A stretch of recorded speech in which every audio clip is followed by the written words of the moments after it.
Welcome to Whispers of History. I'm your guide through moonlit corridors of the past.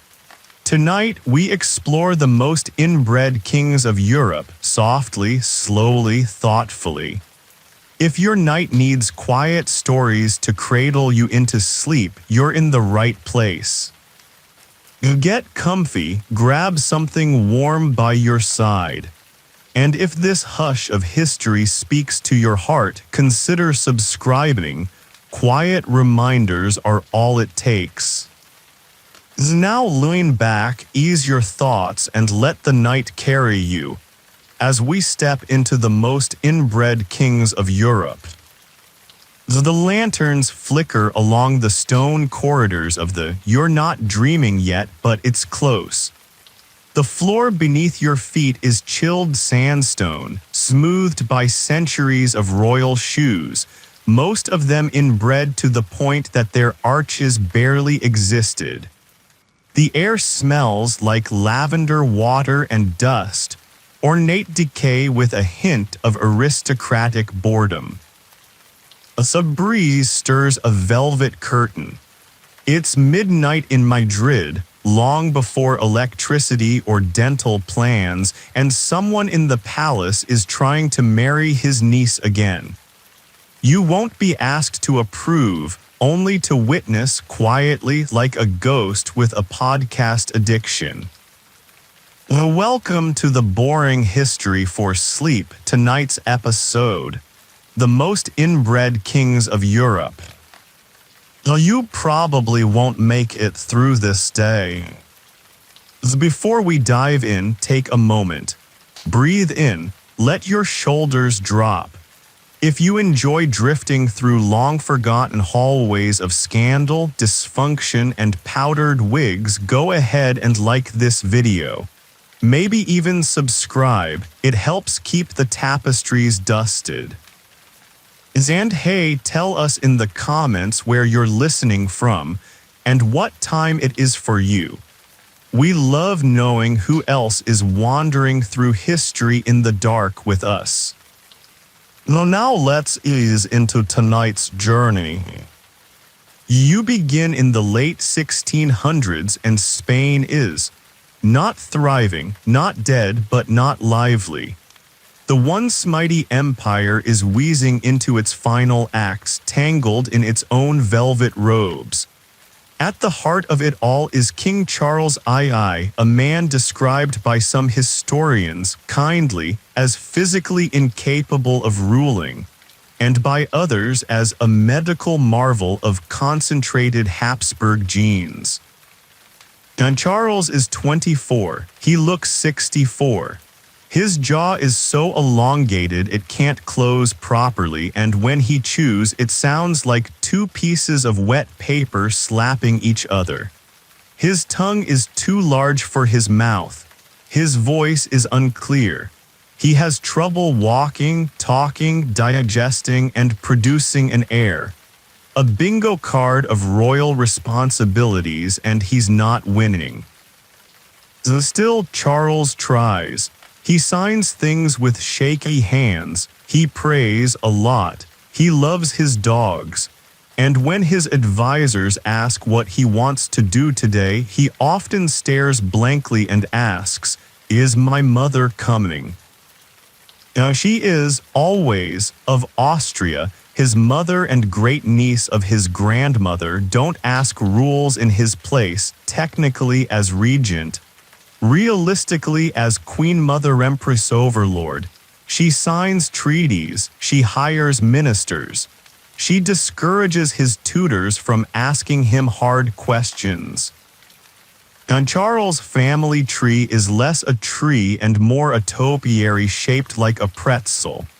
By this point, over 80% of his ancestors are the same 10 people. There's a Habsburg chin that could hold a soup spoon, and it's making yet another appearance.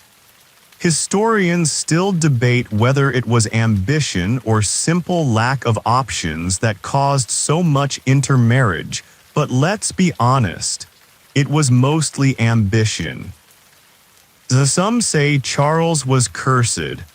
Others say he was just born at the end of a long line of cousins who had no concept of recessive genes. A few priests blamed witches. One court doctor tried to exorcise his intestines. It didn't work. But tonight you walk quietly behind him, through the palace corridors, past tapestries of battles Spain no longer wins. Charles holds a silver crucifix and mumbles a prayer, unsure whether he's asking for strength or just for breakfast. A servant lights another candle. Somewhere behind the door, a Tudor sighs. A Spanish fly buzzes around a bowl of figs. Though the age of divine monarchy is still clinging to life, and so is Charles. You take another step forward and the floor creaks. Softly, like history trying to whisper, it gets weirder. You follow the sound of footsteps down a passage that smells faintly of beeswax and lemon oil. The kind of smell that once masked rot, though now it's just lingering tradition. The stone corridor curves toward a private study where another family portrait is being commissioned, yet another royal with the same jawline, nose, and that distant, vaguely confused gaze. You've seen that look before. It's the expression of someone asking, "Did I just marry my aunt again?" It's now 1679 and Charles is getting married. She's French, 17 and absolutely terrified. Her uncles told her she was lucky. Her ladies-in-waiting packed her bags with sachets and handkerchiefs and nervous optimism.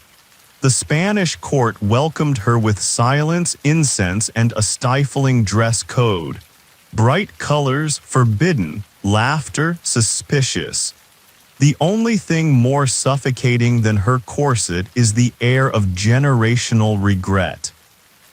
He walks beside Charles through gardens so overgrown even the birds seem confused. She tries to smile, he tries to answer. Their conversations are short, often anatomical. One major historical fact before you nod off. Charles and were married for 10 years and never had children, not even a whisper of pregnancy. Doctors blamed her, priests blamed sin. A few brave courtiers quietly blamed Charles, but only when he was far away and distracted by shiny objects. You sit on a wooden bench near the lemon trees. Someone left a lace glove behind, maybe herself.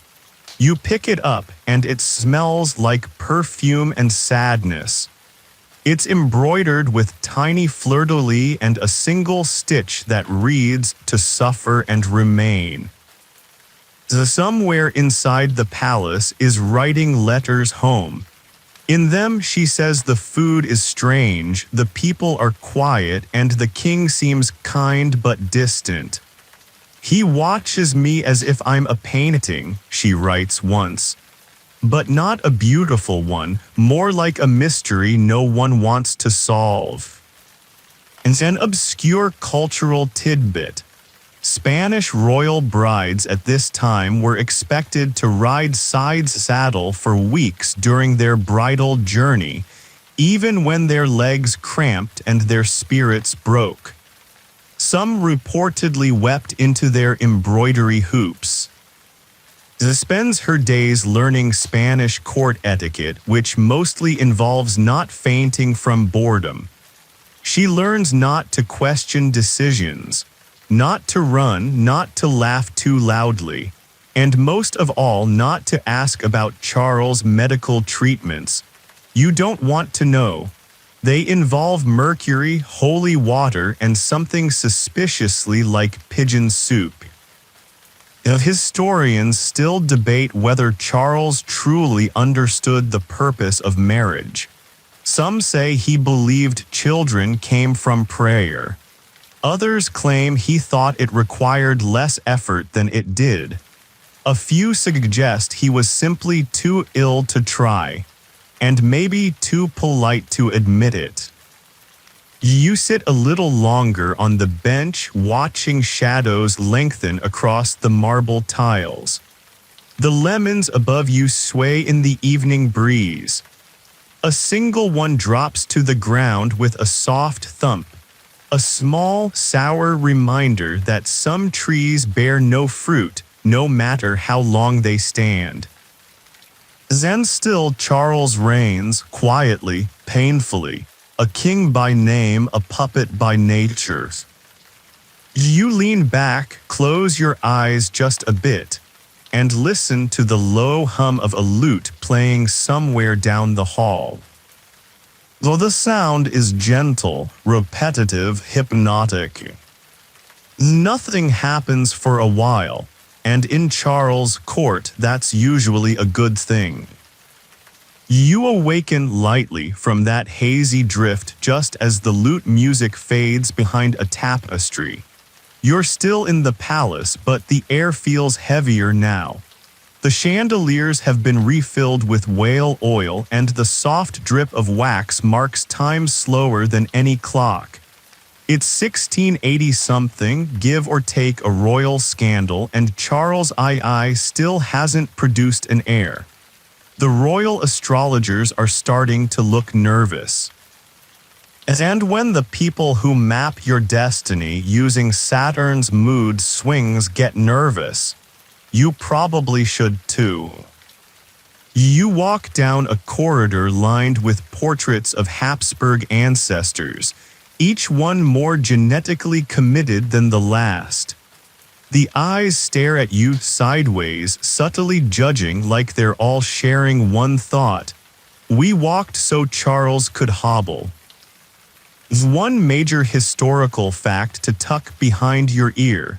Charles II was the last of the Spanish Habsburgs, and his failure to produce an heir set the stage for a major European power crisis. One so intense it would eventually be called the War of Spanish Succession. But let's not get ahead of ourselves. Tonight we linger in the prelude, the calm before the genealogical storm. And Charles spends his mornings praying, sometimes for peace, sometimes for strength, occasionally, allegedly, for a miracle involving fertility.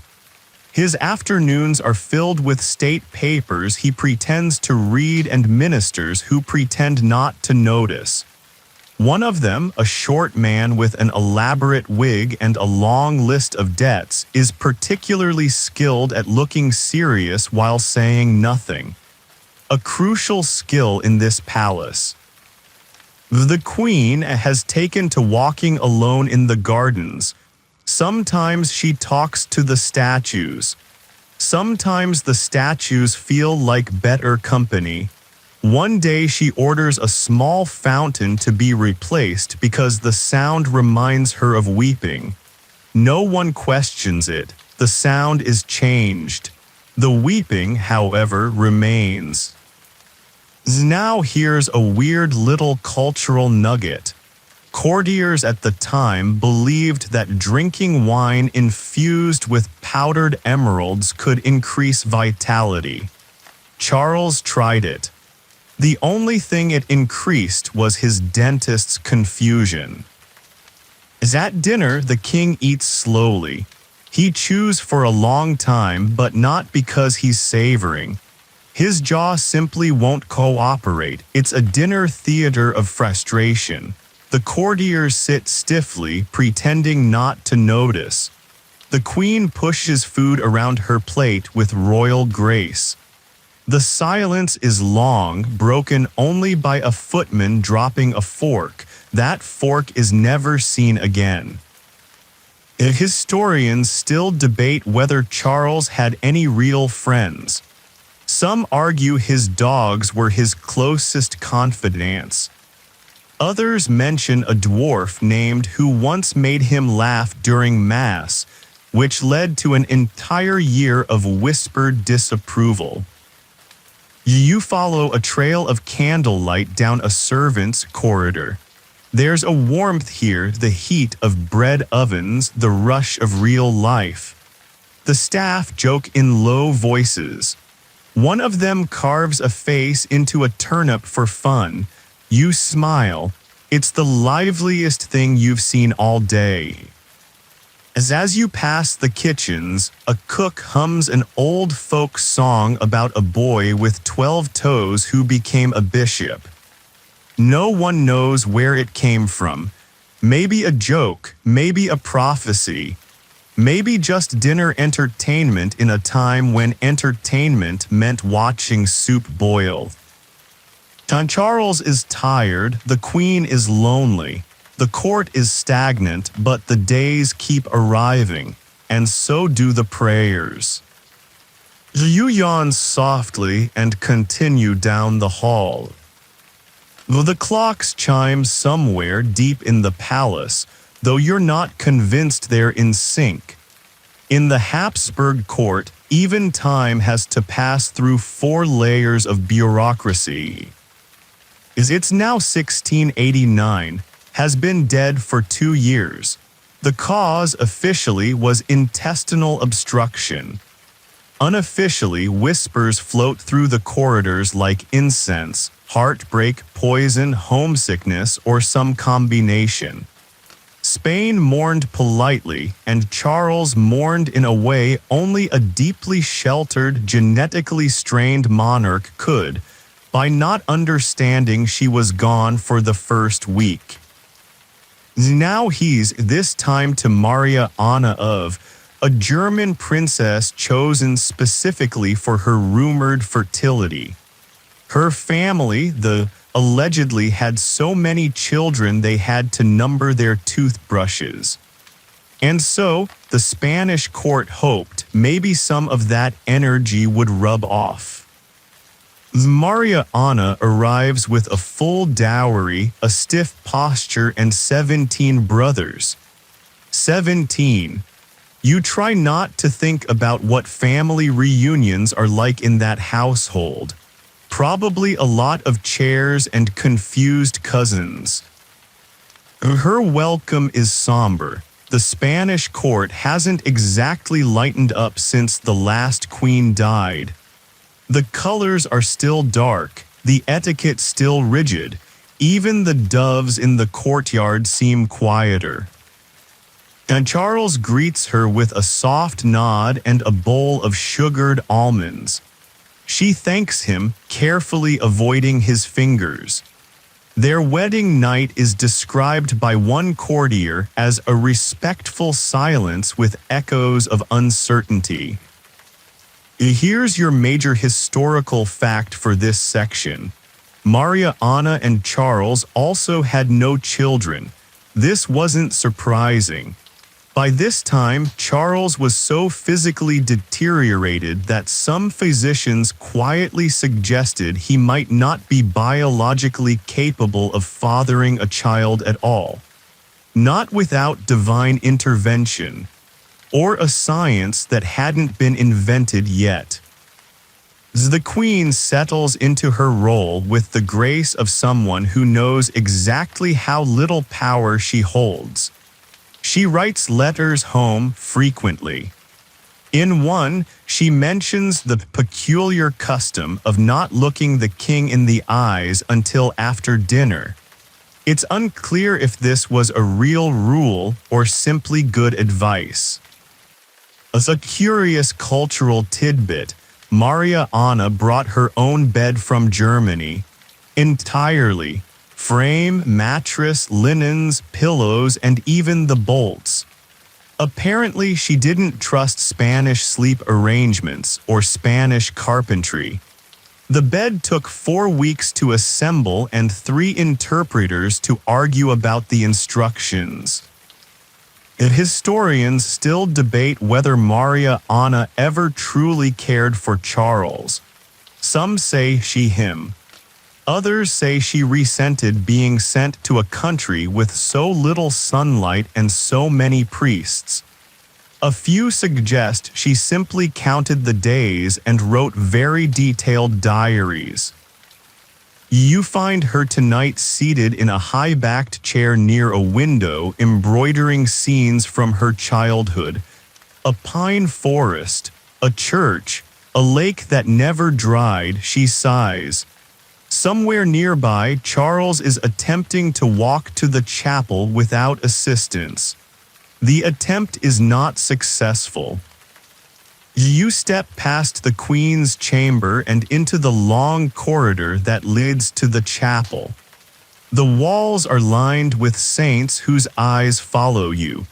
Or maybe it's just the candlelight, you're not sure. Some monk walks silently past you carrying a silver chalice. He doesn't see you. No one ever does here. You're just a visitor wandering quietly through the echo chamber of an empire in decline. The candles flicker lower. The air grows cooler. And you realize this is the kind of night where nothing will happen. And yet everything already has. You step into the royal chapel where everything is gilded, except joy. Candles dance in ornate sconces shaped like lilies, but the flame feels tired. As if even the fire knows it's been burning for too long in the service of monarchs who barely noticed it. Charles II kneels at the front, hunched and muttering. His robes hang heavily from his shoulders, more fabric than man beneath. You stand near the back, next to a pillar carved with cherubs that look oddly concerned. One is definitely side-eyeing the king. It's 1690 now, and Charles is barely holding on. His ministers whisper in corners. His physicians frown a lot. The people pray because it's Spain, and that's the protocol when your king is falling apart in slow motion. It's a major historical fact for your collection. By the 1690s, Charles was experiencing seizures, frequent vomiting, and episodes of memory loss. He also believed he was bewitched, which, to be fair, was one of the more medically plausible theories of the time. A court doctor named once declared that Charles' organs did not correspond to the human species. Another tried bleeding him, which of course meant draining him of even more vitality, like a monarch-shaped raisin being squeezed for luck. Somewhere a choir practices. The sound is gentle, ethereal, and if you're not listening closely, almost hopeful. But the lyrics are in Latin and they're mostly about suffering. You don't need to speak the language to understand the tone. Please don't die yet. We don't have a backup plan. You move through the pews, fingers brushing the smooth wood, polished by 100 years of royal elbows and second thoughts. One of the benches still bears the initials of a long-gone prince who died of something that doesn't even exist anymore. Probably gout or embarrassment. And here's a delightful little tidbit.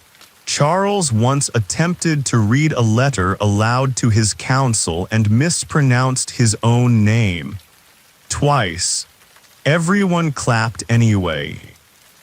Historians still debate whether the council meetings in his later years had any meaning, or if they were just elaborate improv exercises by ministers trying not to cry in powdered wigs.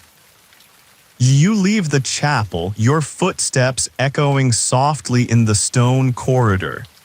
A nun passes you silently, carrying a tray of damp herbs and rosaries. You're not sure whether she's preparing for healing or mourning.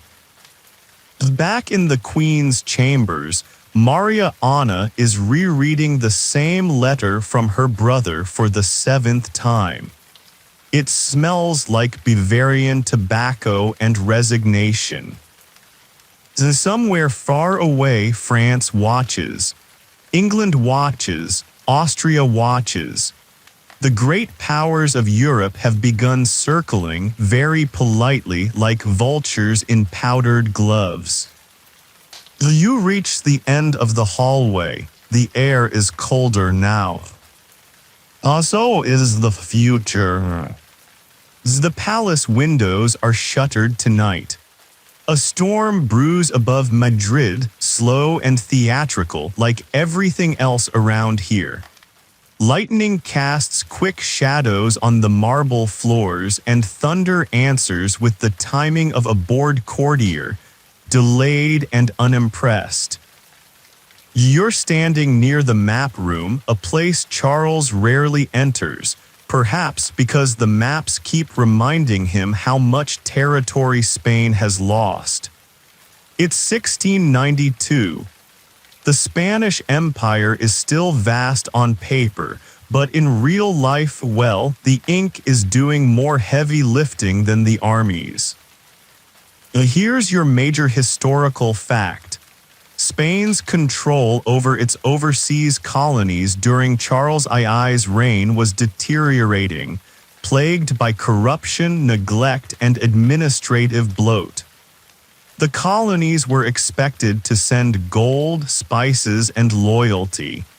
But what they often sent instead was confusion, reports about piracy, and politely phrased complaints about how long it takes Madrid to return letters. One court clerk once remarked that decisions made in Madrid took longer to reach Peru than to be forgotten by Peru. You nod, seems accurate. The maps here are old, slightly curled at the edges, some written in languages no one at court can read anymore. You trace your finger over the coastlines of the Americas, North Africa, bits of Italy. Spain had it all, and now it's losing it, one incompetent nephew at a time. It's a cultural gem for tonight. During this period, some Spanish nobles believed wearing amulets made of dried hummingbird hearts protected against political betrayal. You stare at a velvet pouch on the desk. It hums with uncomfortable energy. Best not to ask what's inside. It's outside the room, Charles coughs. A long, wheezing, echoing sound. A valet rushes over with a damp cloth and an apology. Maria Anna watches from across the hall, her expression unreadable.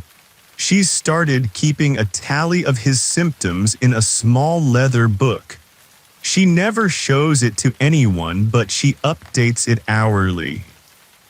Historians still debate whether Charles had moments of lucidity in these final years. Some say he asked clever questions once or twice in 1693. Others suggest he thought his reflection was a visiting ambassador from Portugal. A few simply shrug and say, he tried his best. You sit on a windowsill and look out at the rain. A horse-drawn carriage rolls through the mud, its wheels dragging with the sound of exhausted diplomacy. Two guards stand watch, sharing a joke you can't hear. For a brief moment, something human pierces through the courtly gloom. Though the storm outside isn't loud, but it's persistent, like history itself. You stay there for a while, the palace around you quieting like an old man falling asleep in a chair. The room smells of wet stone, dusty parchment, and the perfume of failing empires. And somewhere inside, Charles continues to live.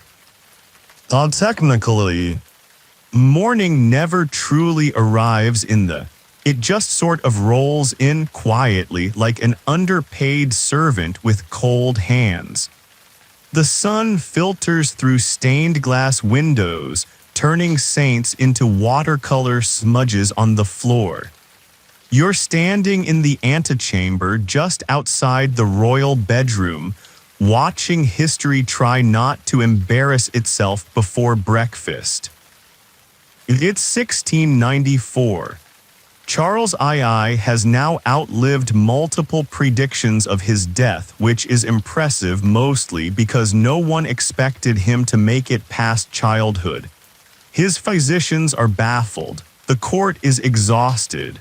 The man himself, still frail, still pale, still pious, has begun referring to himself as a sinner in the third person. It's unclear if this is humility or just a deeply committed coping mechanism. Your historical fact for the morning: Charles underwent more than 200 documented medical treatments in the last decade of his life, including purgatives, enemas, holy relics applied to his chest, and one particularly memorable treatment involving crushed mummies. Yes, mummies. Apparently, ground-up ancient Egyptian corpses were considered therapeutic. Spoiler, they were. A valet exits the bedchamber holding a ceramic bowl with the kind of expression that suggests whatever's in the bowl should never be spoken of again. You take a step back. Maria Anna sits across the hallway in a carved walnut chair, her embroidery forgotten on her lap. She watches the door like someone waiting for a difficult test result or a thunderclap that never comes. She's started speaking more with priests than ministers. Never a great sign. A weird little detail. Spanish court ladies were discouraged from smiling with teeth. It was seen as vulgar. Maria Anna hasn't smiled at all in 3 months, so she's technically perfect. You pass a low table stacked with unopened letters. One bears the seal of France. Another the Holy Roman Empire. No one dares open them without permission, and Charles isn't in a state to grant it. The empire waits. Couriers pace outside. Diplomats rehearse polite condolences just in case. Historians still debate whether Charles' condition was made worse by court politics, or if his decline gave politics a stage to become even more absurd. Either way, the entire palace now feels like a hospital with better curtains. You move past the tapestries, now faded and unraveling. One shows a victorious Spanish army that no longer exists. Another depicts a lion devouring a serpent. The lion's eyes are crossed for some reason. Down the hallway, the king's confessor is packing. He carries a Bible and a look that says, "I really didn't think I'd still be doing this in year 12. You find a quiet corner near a window where the breeze carries the scent of wet citrus and yesterday's incense. Somewhere below, a street vendor shouts half-heartedly about figs. Then Charles, within his perfumed chamber, continues to survive. Out of duty, out of hope, or maybe out of habit. Tonight, the moon is high and hesitant, casting its glow through the gardens like it's not sure it's invited. The palace lies in hushed discomfort, the kind you feel at a party that went on too long and ran out of wine 3 hours ago. It's 1695, another year of waiting. Spain, stretched thin and wheezing, watches its monarch deteriorate with the kind of concern usually reserved for a child science project that started leaking. Charles has lost more weight. His eyes are rimmed with shadow. He can't walk unaided. Sometimes he forgets where he is. Other times he remembers and asks why God made him king. No one has a satisfying answer. A historical fact for this evening: the Spanish court began receiving formal offers for succession rights from foreign powers this year. France, Austria, and the maritime powers all submitted names, not condolences, candidates. The king wasn't dead yet, but his replacement interviews were well. You pass through the council room, where men in wigs argue in whispers. The map on the table is faded from too much finger-pointing. The Austrian ambassador gestures toward Italy with a gloved hand. The French envoy taps his quill like he's scoring a chess game no one's actually playing. Maria Anna watches it all from behind a curtain. She's grown skilled at listening unseen. She writes everything down in her journal. Pages and pages of politics, prophecy, and a growing list of things my husband did not say but should have. And here's a charming cultural side note. At this point, court etiquette forbade servants from speaking directly to the queen unless addressed first. So sometimes, if she needed water, she had to pretend to be near fainting until someone took the hint. Communication was less efficient than a whispering game in a wind tunnel. You find Charles sitting beneath a canopy of velvet and lilies, his head drooping to the side. A priest murmurs next to him.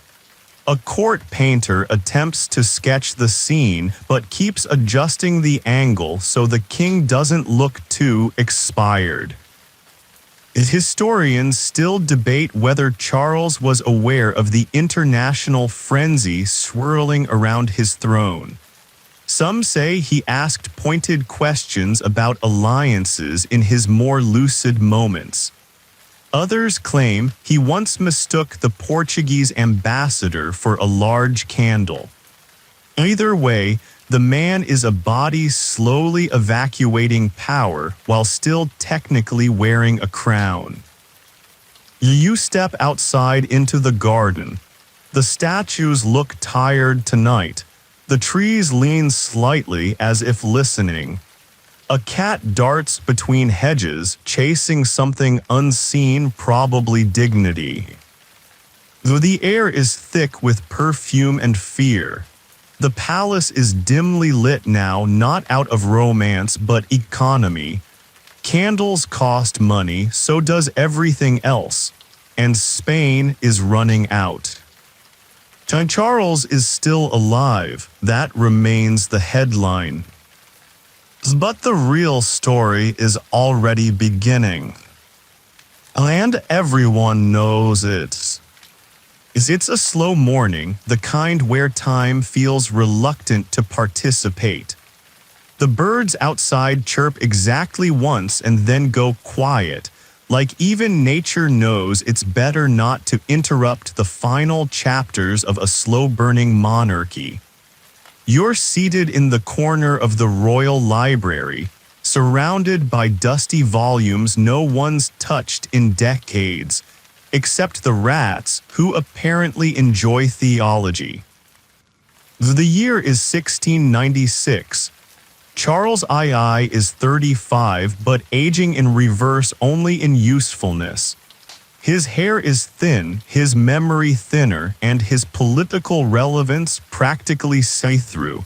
He drifts in and out of conversations now, sometimes contributing, sometimes asking if the war in Flanders is still happening. It's not, but it was. But then again, sort of. Now, today's major historical fact: In 1696, the Spanish economy was in such decline that Madrid considered selling royal jewels to pay military debts. A plan that was only shelved when someone remembered they'd already done that. Twice. Euskande, where a volume titled The Divine Virtues of the Habsburg lineage lays suspiciously close to On the Causes of Madness. A courtier once said, "Spain is like a grand old violin with no strings." You'd add that Charles is the bow, limp, occasionally useful, and mostly decorative. Maria Anna hasn't been seen today. She's likely praying, writing, or listening behind doors again. She knows more than anyone else in the palace, and ironically, she has the least power to act on it.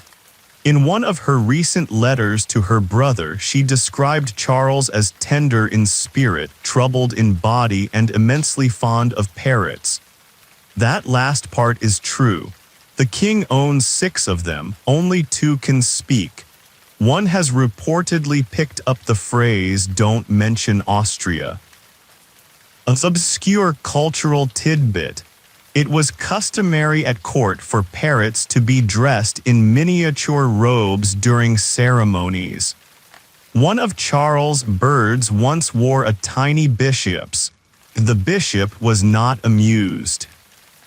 Historians still debate whether Charles' increasing passivity was caused by his health, the overwhelming burden of inheritance, or simple exhaustion from trying to rule a country that resents being ruled. As outside, a military envoy arrives from Naples. He's dusty, irritated, and 33 days late. The roads are bad, the horses are worse, and no one remembers what the message was about. The clerk records his presence anyway.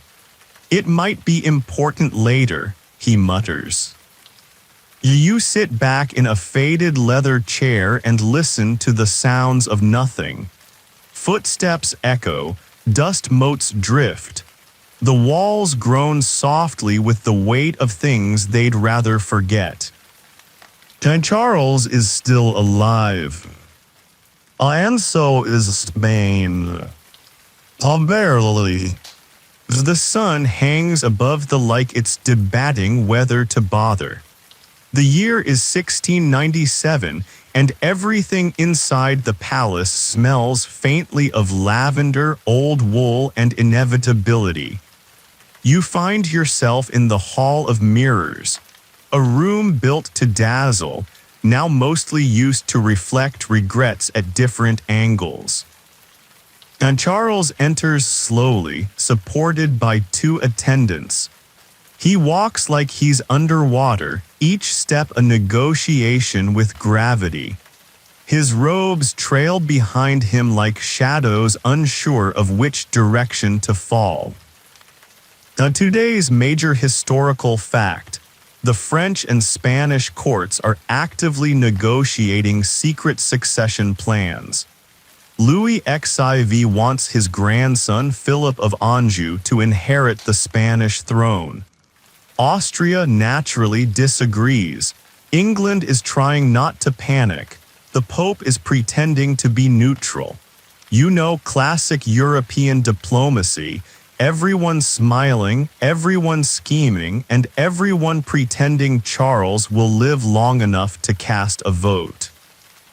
A subtle joke floats through the palace. The king has a will, but does he have the will? No one laughs out loud. The mirrors show a gaunt man, hunched and pale. His jaw hangs slightly open, revealing a mouth that rarely speaks clearly and eyes that wander before focusing. He sees his reflection and bows slightly. Whether out of courtesy or confusion is uncertain. Maria Anna enters quietly, dressed in mourning black even though no one has died. Yet, it's just a practical habit these days. She greets her husband with a gentle nod and stands by him like a shadow that knows it'll have to explain things later.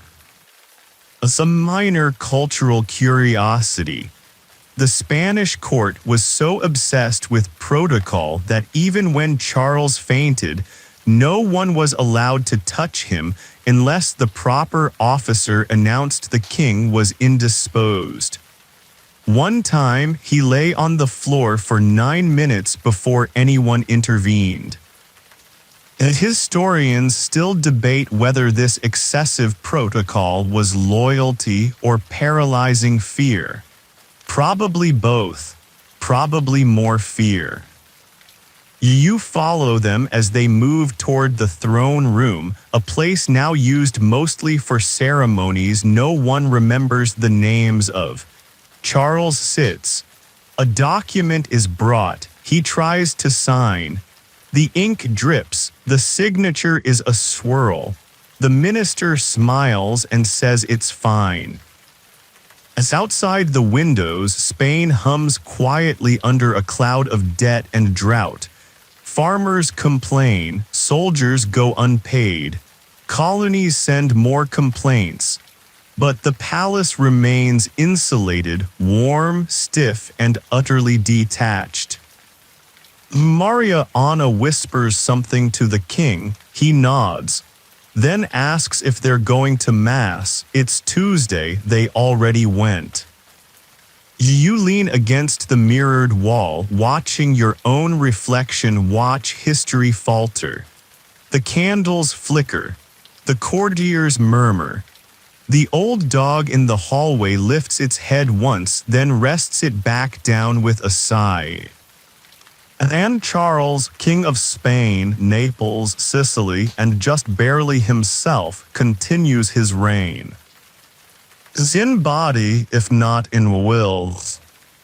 The bells of the city toll faintly in the distance, one of them off-key, like even metal is tired of this century.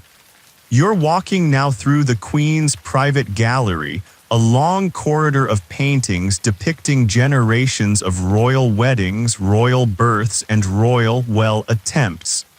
The faces blur together, stoic, pale, strangely chin-heavy.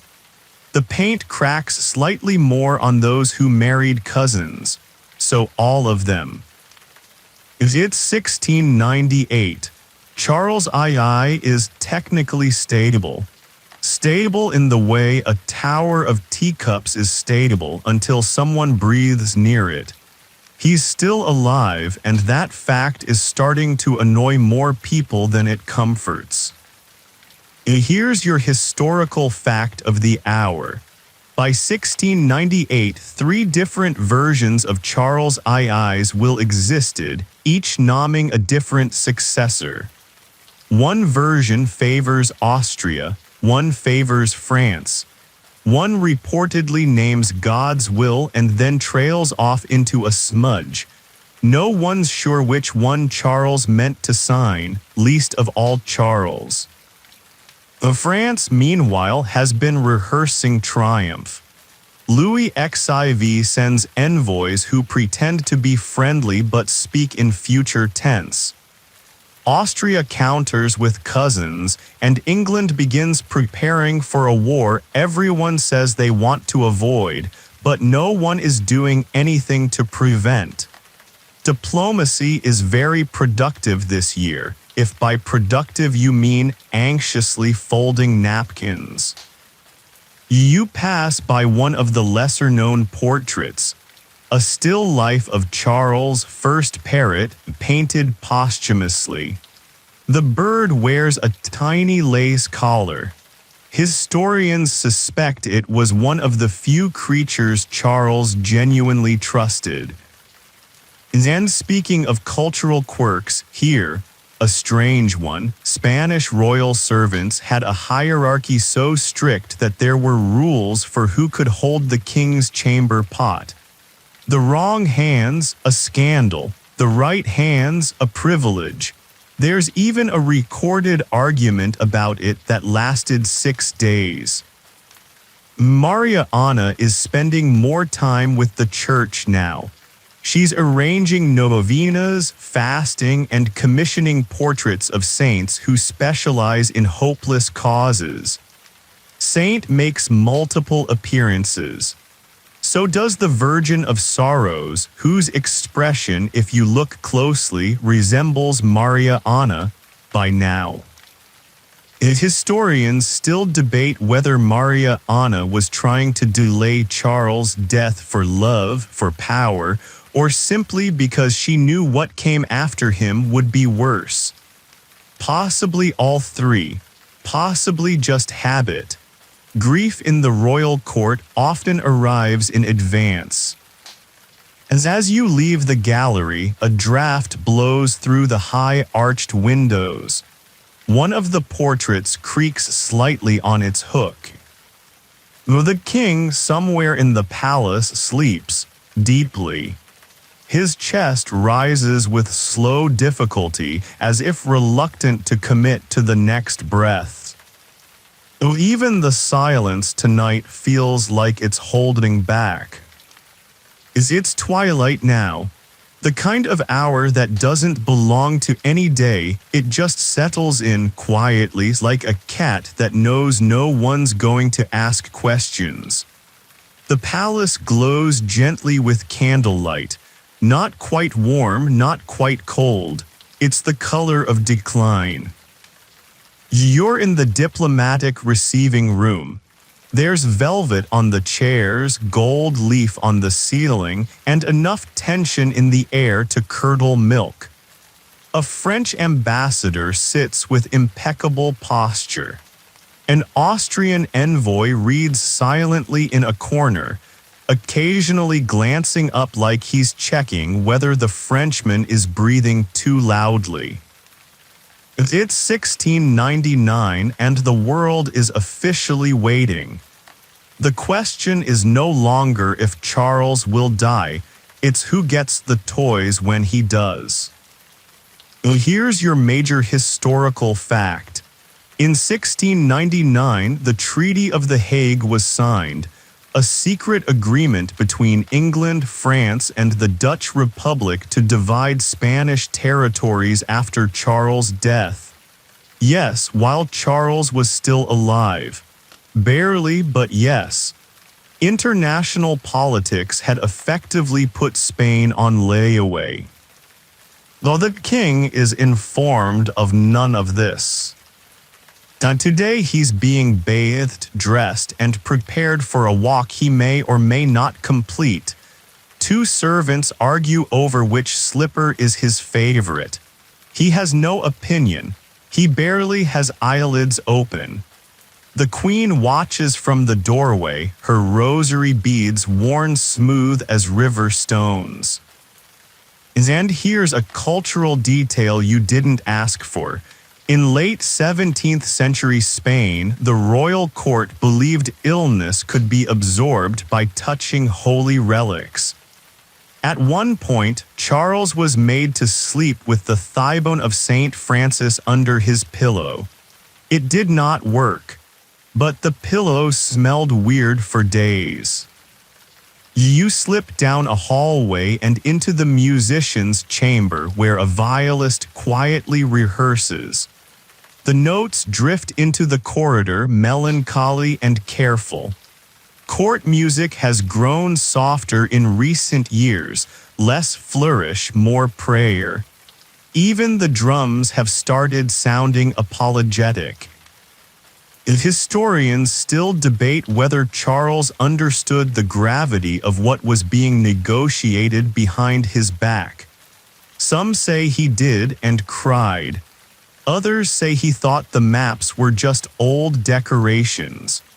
There's a letter somewhere that mentions him asking why all the new ambassadors wear black. The answer was, of course, because everyone knows what's coming except him. You pass a mirror and catch a flicker of your own reflection.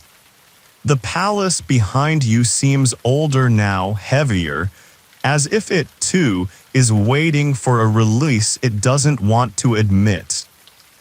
But from somewhere deep within, a bell chimes the hour. No one moves. Even time hesitates now. And Charles breathes, sleeps, exists.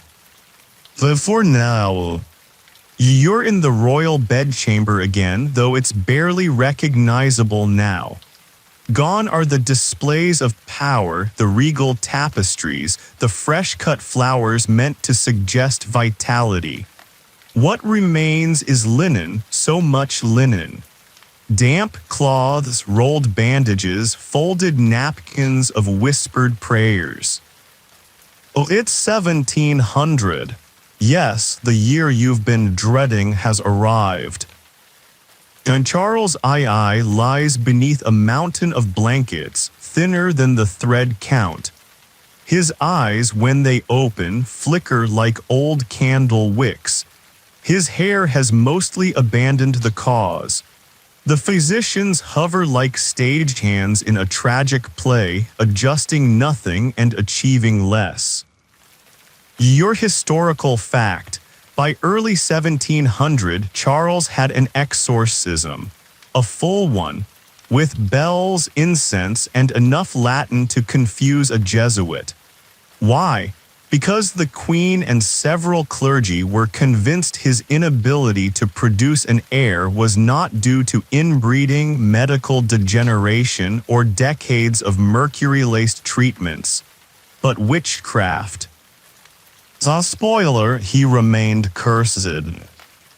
Maria Anna, ever the dutiful queen, watches the proceedings without flinching. She no longer writes letters home. There's nothing left to report that isn't written across her face. These days, she walks the corridors like someone carrying a vase of holy water, careful, precise, deeply aware of the cracks. In a strange and grim cultural tidbit, during this period, some Spanish courtiers believed a king's soul could transfer into relics upon death. As a result, the crown jewels were quietly removed from his chamber just in case. You pass the empty display cabinet. It hums with preemptive loss. In the corridor outside, the nobles speak in urgent, muffled tones. France insists Philip of Anjou must inherit the throne. Austria counters with Archduke Charles. Spain's own ministers are split down the middle, with one faction loyal to the Bourbon claim and another pledging themselves to the Habsburg line. One young duke admits he's just here for the lunch. Historians still debate whether Charles ever truly ruled Spain, or if he was simply the most tragic bookmark in a story much bigger than him. You glance down the hallway. A priest crosses himself at the door, then enters with a vial of oil. The last rites are not scheduled yet, but they are ready, just like everyone else. As outside, the sky threatens rain or revolution. And inside, the king is asleep. You listen closely for his breathing. It's there, barely. But it's still there. Later that same week, though time is a fog in this palace now, you find yourself in the Hall of Ambassadors. The room is still magnificent, still carved with impossible detail, still pretending that what happens here matters. Now today, the ministers have gathered to discuss the next chapter. They're speaking in hushed tones, using the phrase, His Majesty's condition, like it's a riddle instead of a diagnosis. Several courtiers have already begun wearing their mourning suits just in case. Some never even took them off. It is October 1700. The king is publicly still alive. Privately, his organs are working on a timed retirement plan. Here's your historical fact. Charles II signed his final will on October 2, 1700, naming Philip of Anjou, the grandson of Louis XIV, as his sole heir to the Spanish crown. It was meant to preserve the unity of the empire. It would do the opposite.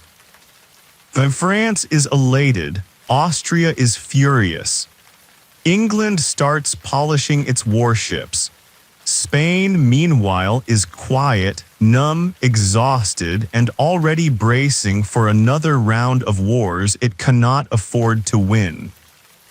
Maria Anna is not consulted, she is told. In a quietly tragic cultural footnote, it was tradition for the royal widow to retire to a convent or at least appear interested. Maria Anna doesn't protest, but she doesn't prepare either. Instead, she orders a new black veil, one shade darker than mourning. The color is called deep grief. It doesn't sell well outside royalty. Historians still debate whether Charles truly understood what he had signed. Some argue his advisors whispered and nudged him toward the French cause. Others suggest he chose the Bourbon line to avoid splitting the empire. A few just sigh and say, he chose what was inevitable. You leave the chamber and walk down the long, tiled hall. The silence is different now, deeper, thicker, almost kind. The palace, it seems, is preparing itself. You pass by Charles' favorite parrot cage. Empty now. The last bird died a few days ago. No one replaced it. Through a narrow window, you glimpse the city. Still moving. Still cooking bread. Still yelling in the streets. Still surviving. And back inside, Charles breathes but doesn't wake. A rosary dangles from his fingers. His crown is nearby, polished and untouched. So the end has not come. But you feel it. Like a draft. Like a breath waiting to be held. The air in the palace has changed. It's not just still, it's reverent. Even the servants walk slower as if trying not to disturb time itself. The velvet curtains are drawn halfway and the tapestries hang heavier than before. Everyone is waiting, not with excitement, but with that peculiar wait that comes before a long sigh. It is now November 1st, 1700, All Saints' Day. Then Charles II of Spain is dying. There is no more pretending. No physician offers remedies. No priest offers denial. Just prayers now, soft, persistent, clinging like incense in the folds of an aging empire. Today's final historical fact for this slow chapter.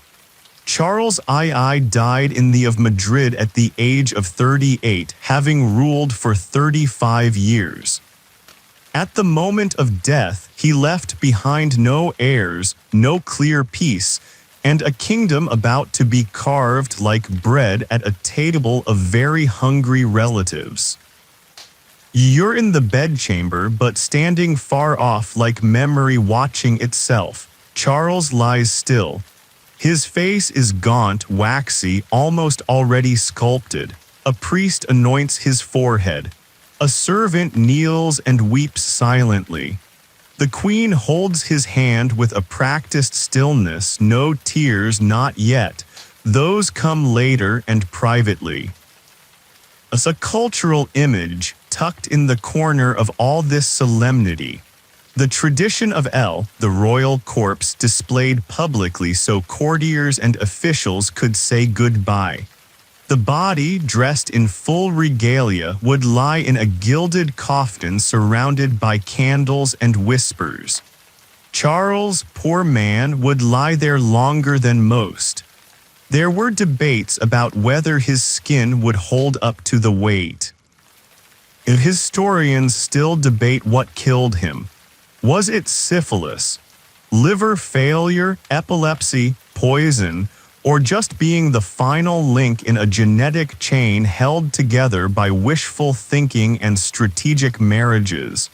The autopsy listed 23 separate health issues. That's not a death, that's a slow retreat. Now a moment to exhale. Let this be the soft wind down you've earned. Let your breath ease as the room settles. Let the flickering candlelight on gold leaf walls slow your thoughts. You hear a bell toll far and low, once then again. As outside, the city is quiet. The people have already begun gathering near the palace gates. Not because they loved their king, most didn't, but because something big has ended and humans always gather at the edge of endings. It's instinct. You step back as the royal attendants gently close the king's eyes. His chest no longer rises. The rosary slips from his hand, no one speaks. Even the priest's Latin is barely more than a breath. And in that stillness, in the grand silence of a king's last moment, you finally understand what this reign was. Not triumph, not tragedy, but the long echo of decisions made centuries before, ringing out through one lonely man who never stood a chance. Now rest, traveler, you've made it through the rains. And now the war begins. The bells toll in earnest now.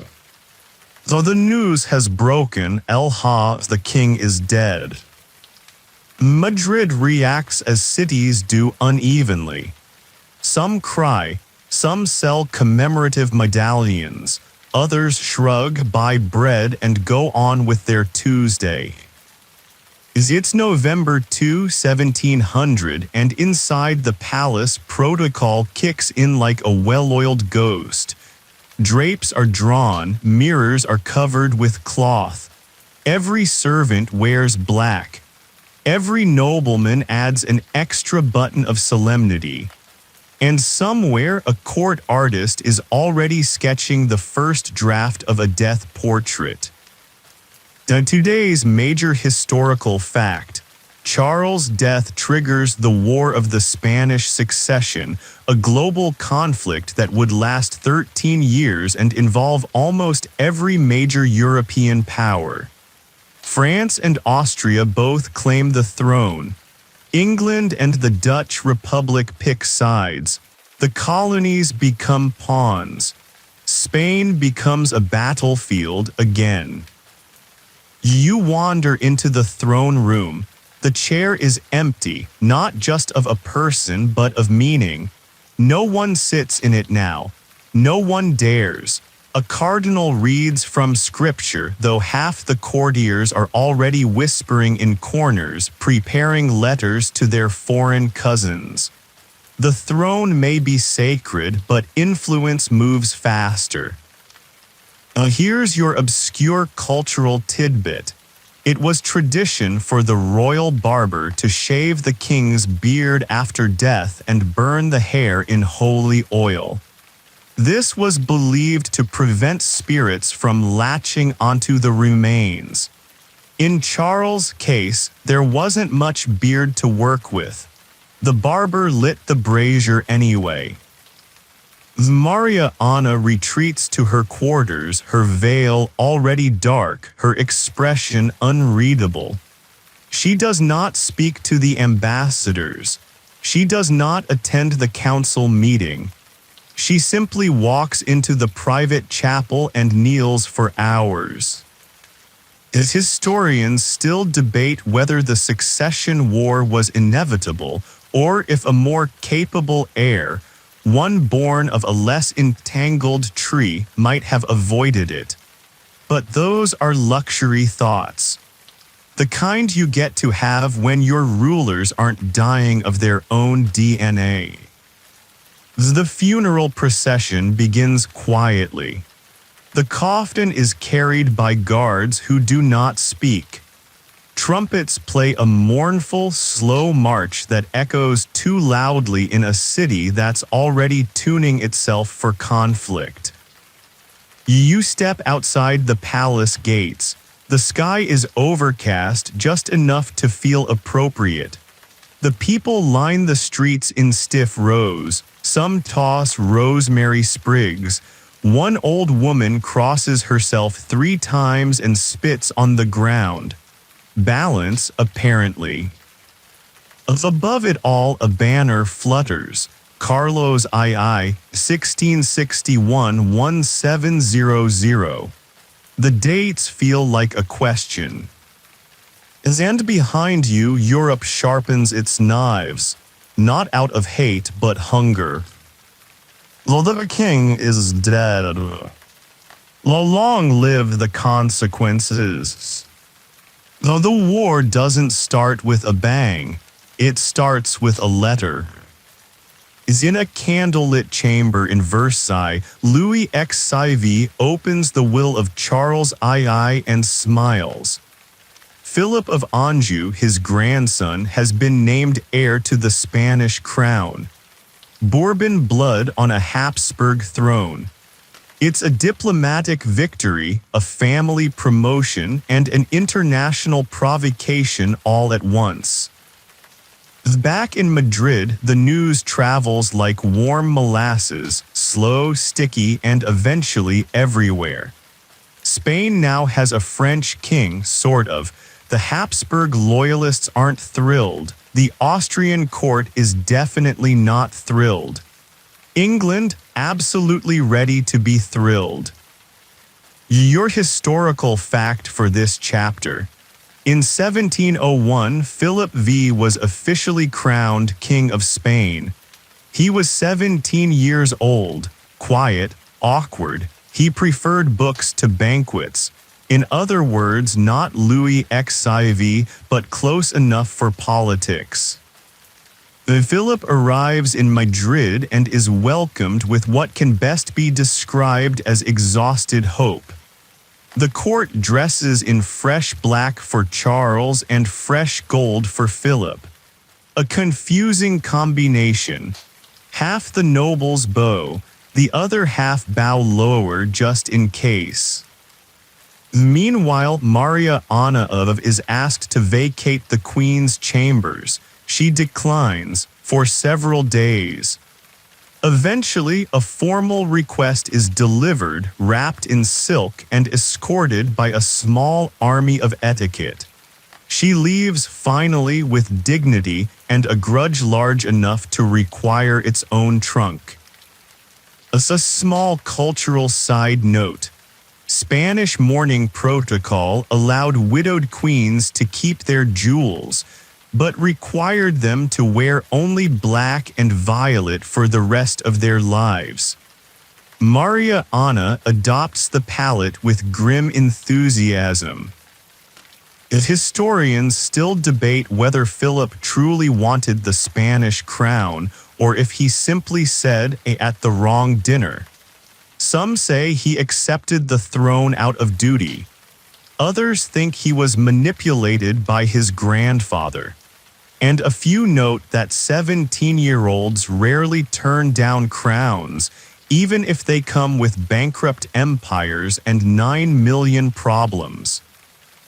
You find yourself near the royal stables watching a parade of horses being repainted in Bourbon blue. The flags are changed. The dishes are changed. The prayers are not. Spain may be under new management, but the cracks in the walls are very familiar. A valet-size new king, same plumbing. You step back as Philip passes, his face expressionless beneath a powdered wig. He doesn't look at the people, he doesn't wave. But he does bow to the palace. The house, after all, is older than him, older than most things. And if Spain is lucky, older than its next war. The gloves are off, or rather, they've been delicately placed on embroidered cushions and sent back with a very long letter of protest. It's 1702, and Europe is no longer pretending to be civil. The War of the Spanish Succession has officially begun, and it starts, as all proper European wars do, with too many cousins, too many treaties, and far too many maps. Today's major historical fact: England, the Dutch Republic, and the Holy Roman Empire form the Grand Alliance against France and Spain. Their goal: prevent a Bourbon supermonarchy that controls both France and Spain. Their strategy: vague, expensive, and mostly improvised. Back in Madrid, things are shifting. The court still bows, but with less enthusiasm. Taxes are rising, soldiers are marching. The baker near the Royal Plaza has tripled the price of bread and now sells victory loaves, which taste suspiciously like old ones. Philip V tries his best. He sits through council meetings. He reviews troops. He reads reports with a squint that says, "Please let this be over before I'm 30. He writes letters to Versailles asking for money, advice, and sometimes just reassurance. And here's a delightful cultural tidbit. Early in Philip's reign, Spanish tailors complained that French court fashion required 10 times more fabric per outfit. One minister quipped, "We cannot clothe both kings and cannons." A budget crisis began with sleeves. In the Queen's quarters, yes, there's a new one now. Maria of Savoy, age 13, is adjusting to life as a Bourbon consort. She plays the harpsichord. She writes careful thank you notes in 3 languages. She cries quietly when no one's looking. Spain is a long way from home. Historians still debate whether Philip and Maria were genuinely close. Some letters suggest affection. Others suggest political choreography. Most agree they were 2 children asked to carry an empire on their spines. You stroll through the lower palace gardens where the hedges have not been trimmed in weeks. War apparently interrupts landscaping. The birds here sing as if nothing is happening. The statues, however, seem more judgmental than usual. A servant walks past with a tray of letters, most marked urgent. One drops. You catch a glimpse, troop movements, casualties, a request for more horses. You hand it back. No one thanks you. Madrid, once decadent and decaying, now hums with tension. The streets are louder. The church bells ring longer. The whispers of Charles are replaced by shouts of France, Austria, England. But in the Hall of Mirrors, the old ones still hang, tapestries, portraits, the faint smell of lavender and dust. You stand there once again watching the echo of kings. And wondering if this war, like the last reign, will end with silence or fire. War settles into Spain like damp air into stone, quietly at first, then all at once. By 1703, the cities are anxious, the countryside restless, and the palace unusually quiet. The court moves in slow, ceremonial circles while messengers arrive with news from battlefields everyone pretends to understand. You're back in the council chamber today. There are more maps on the table than chairs. Red arrows, blue arrows, little hand-carved ships repositioned with increasing frustration. The ministers debate logistics in circles that seem designed to make no progress. Occasionally, someone clears their throat and says Naples, as if that solves something. Here's your historical anchor. Portugal has just switched sides. Initially allied with France and Spain, it now joins the Grand Alliance against them. Why? Politics, trade, wine, take your pick. The result, the Bourbon cause loses a valuable geographic and military ally. The war just got hotter on Spain's western border. Philip V does not take it well. He bangs his fist on a gilded table, gently, as befitting someone raised in a palace where even sneezes are rehearsed. His ministers assure him they'll adjust the campaign, which is royal court language for please don't look at us like that. The courtier writes a song about loyalty. It is not popular. Maria, still a teenager, still a queen, begins organizing small relief efforts. Blankets for wounded soldiers, prayers for dead ones. She sends letters to orphanages and signs them simply. She knows she is not her predecessor. She's trying to be something else entirely, present.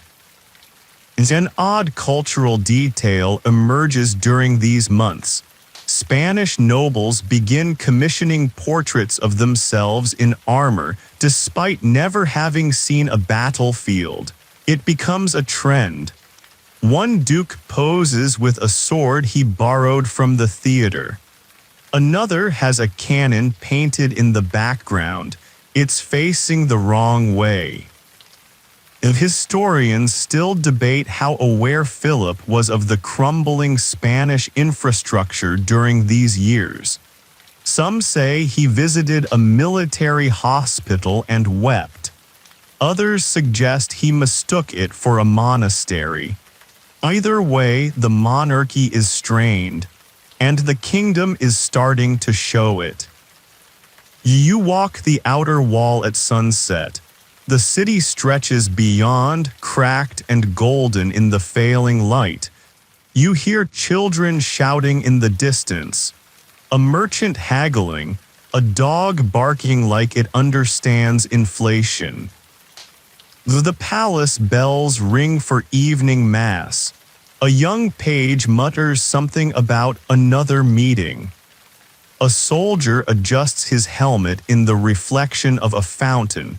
He doesn't look brave, just tired. And Philip, he's still wearing the crown. But it fits like a borrowed coat. By 1704, the war has arrived at the gates, not metaphorically, but quite literally. You find yourself near Gibraltar, where the British fleet has just taken the city, in what will become one of the most strategically important and endlessly debated conquests of the entire war. Spain loses a vital coastal stronghold. England gains a foothold in the Mediterranean, and Philip V officially has his first migraine. Your major historical fact: the capture of Gibraltar marked the beginning of Britain's permanent presence on Spanish soil. It was supposed to be temporary. It was. And even today, depending on who you ask, it still isn't resolved. In the palace, the reaction is muted, not because no one cares, because everyone is trying not to panic. The court issues statements of strategic regrouping. Ministers use phrases like tactical adjustment and symbolic misfortune. None of these mean anything. The queen starts praying harder. The cooks start adding more wine to the soup. As a lesser-known cultural quirk from this time, the Spanish court insisted on maintaining elaborate dance evenings even during war. One ambassador from Austria commented that Spain waltzes while it withers. A bit rude, but also not wrong. Philip V attends the dances but does not dance. He watches from a velvet chair, fingers tapping his knee, face unreadable. Some say he's thinking about battle. Others say he's wondering if anyone notices how heavy his crown feels that week. You catch a conversation between two nobles. One insists Spain will regain Gibraltar. The other shrugs and says, "Let the English have it, it smells of fish." This passes for strategy now. As historians still debate whether the loss of Gibraltar demoralized the Spanish people or simply redirected their frustrations toward something more tangible. One pamphlet accuses the French of not trying hard enough. Another blames Portuguese wine for distracting the army. Back in Madrid, Maria is sending care packages, socks, candles, handwritten verses from the Psalms. She includes no politics, just her name in steady ink. You pass by the royal armory. The guards stand stiff, proud, and underpaid. One of them is polishing a breastplate while humming a lullaby. You think Spain is tired, and Spain has a long road still to walk. Though the sky above the palace is clear, for now. But in the corners of Europe, clouds are gathering. Letters are flying faster than cannonballs. Diplomats drink more than they speak. Everyone smiles tightly. Everyone plans secretly. Though the Bourbon king sits on his throne. As end of the world once again lines closer.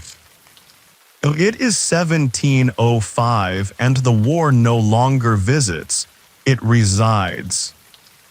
In Catalonia and Aragon, voices rise not just against France but against Philip V himself. The Austrians rallying behind Archduke Charles of Austria, yet another Charles, but don't worry, this one has a functioning jaw, are gaining support among the Spanish territories that still remember Habsburg rule with a mix of nostalgia and tax exemptions. And today's major historical fact, Catalonia and declare support for Archduke Charles, not Philip. In return, Charles promises to restore their historical rights, local laws that the Bourbons conveniently ignore. What was once a dynastic dispute is now a civil fracture. Philip V receives this news with uncharacteristic fire. He begins issuing decrees from Madrid, declaring loyalty as a virtue and treason as hereditary. He demands oaths. He dispatches troops. He calls it rebellion. The problem, he's not wrong. But neither are they. Meanwhile, the queen tries to hold the pieces. Maria writes letters, soft, pleading notes to governors, nobles, abbots. She tries to remind them that Spain is still Spain, but her words meet muskets. A curious cultural ripple. Pro-Habsburg towns begin repainting street signs to Latin instead of Castilian, a symbolic gesture of independence. One village renames its town square Plaza del Carlos. The royal mapmakers go silent. Historians still debate whether this regional rebellion was truly ideological or just practical. Some towns switched sides 3 times in a month, depending on who was marching through. You walk through the halls of Madrid's palace, where the tension crackles like static under the rugs. Nobles are whispering again, but now they whisper names: who's loyal, who's suspect, who has Austrian cousins. The doors to the war council chamber are shut more often. The courtiers who emerge from them look like they've just aged a year per meeting. One visibly flinches when someone drops a goblet. Well, you step outside and in the distance, a church bell rings, not for mass but for warning. So Spain is dividing, and every path now has a flag. Oh, it is 1706, and Madrid is under siege. No longer a metaphor. Austrian troops have reached the capital. The court panics, some nobles flee to the countryside, others to Portugal. Philip and Maria pack up the essentials: regalia, documents, rosaries, 2 sacred relics, and a portable icon of the Virgin Mary. The king hesitates only once at the threshold. So then they leave. Your historical fact today. In June 1706, Philip V and the Queen abandon Madrid. The city falls briefly to the Austrian side. Archduke Charles enters, is hailed as Charles III of Spain, and dines in the royal palace. For 6 weeks, Spain has 2 kings, and neither of them sleeps well. The people of Madrid react as people often do under siege, with baked goods, sarcasm, and very selective loyalty. Some cheer the Austrians. Others hide portraits of Philip behind religious icons. One enterprising merchant begins selling wigs labeled for either king. The queen writes to her cousin in Turin, "We are well, we are not defeated, only removed. It's a lie, but a beautiful one." It's a lesser-known cultural footnote. During their exile, Philip and Maria stay in Valladolid, a quieter city where courtiers still bow too deeply and rumors move at the speed of gossip on horseback. There, Maria begins keeping a private journal. It is meticulous, restrained, and deeply human. Historians still debate why Archduke Charles didn't press harder after taking Madrid. Some say he underestimated Bourbon resilience. Others think he overestimated his popularity.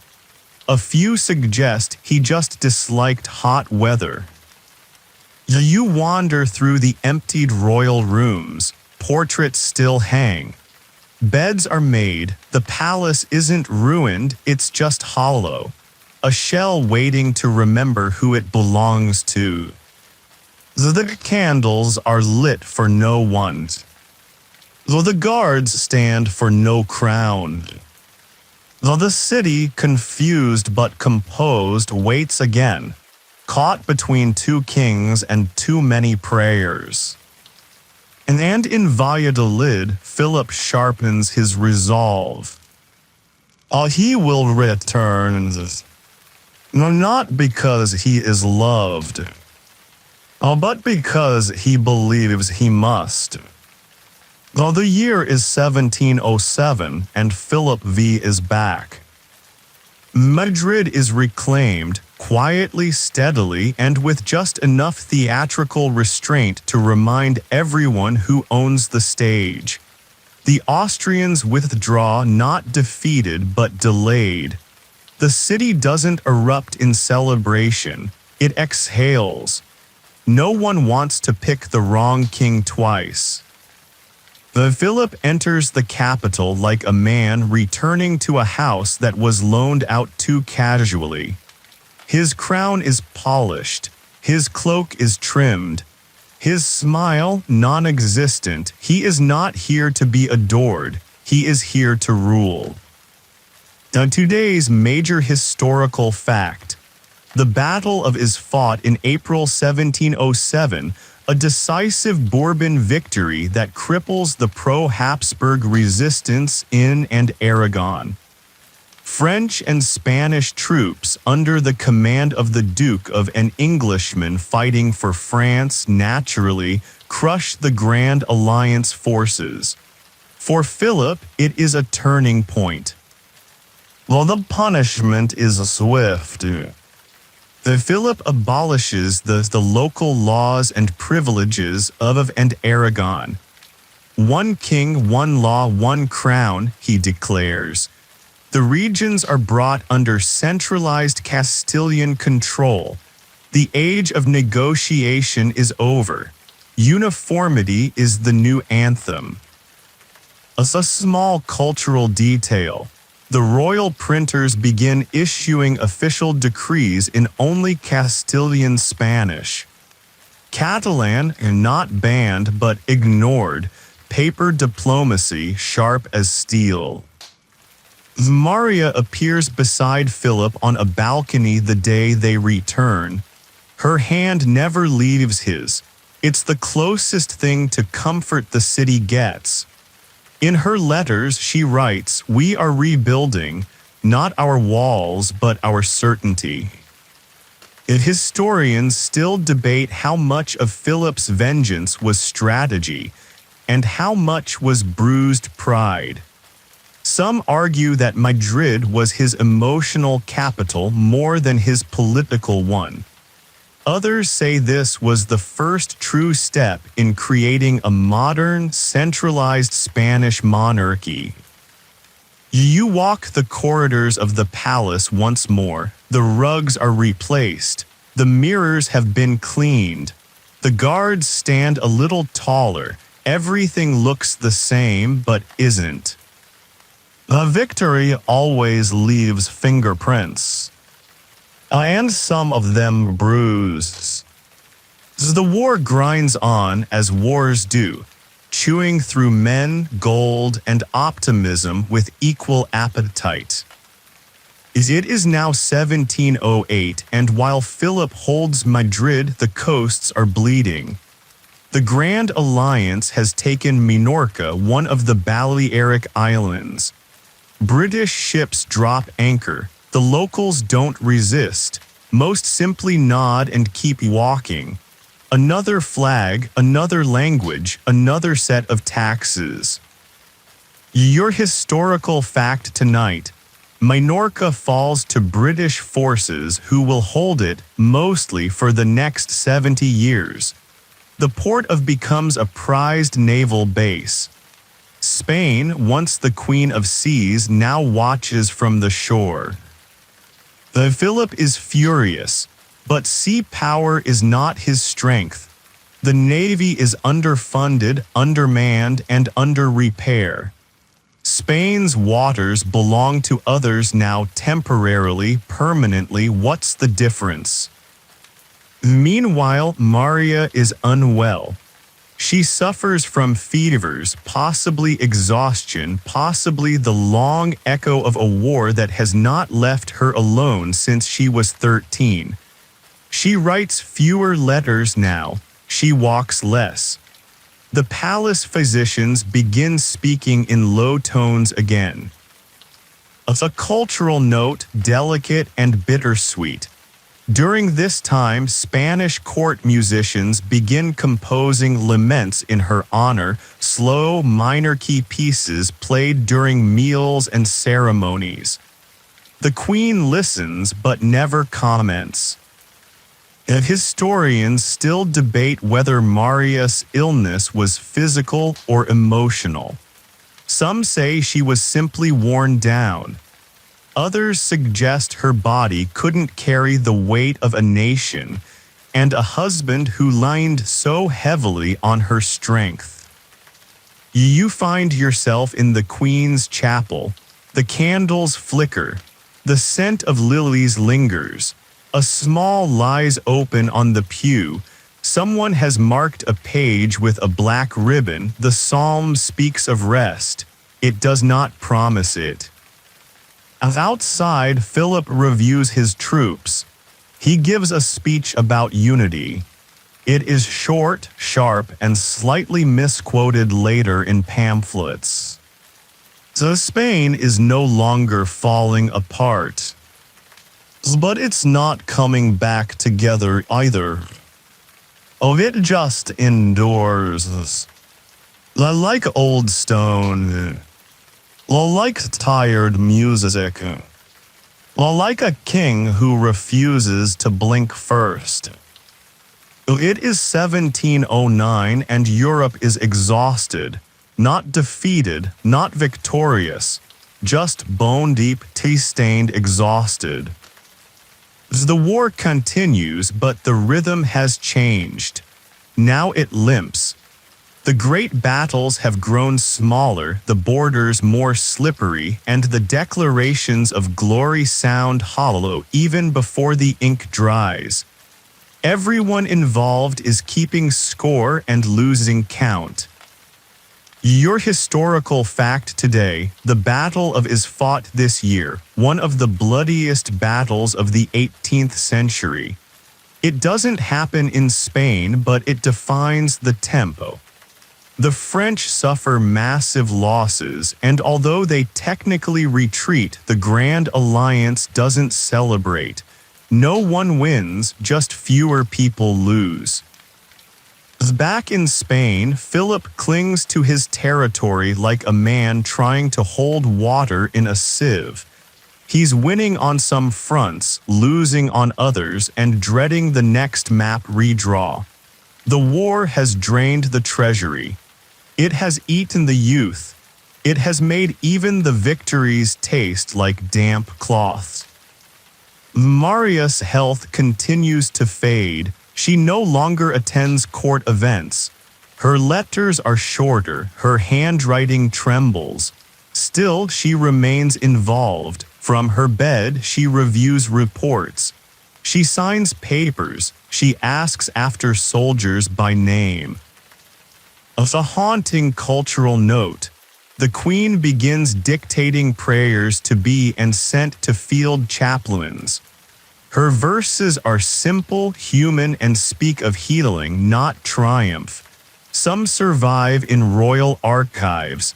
They read like lullabies whispered into battlefields.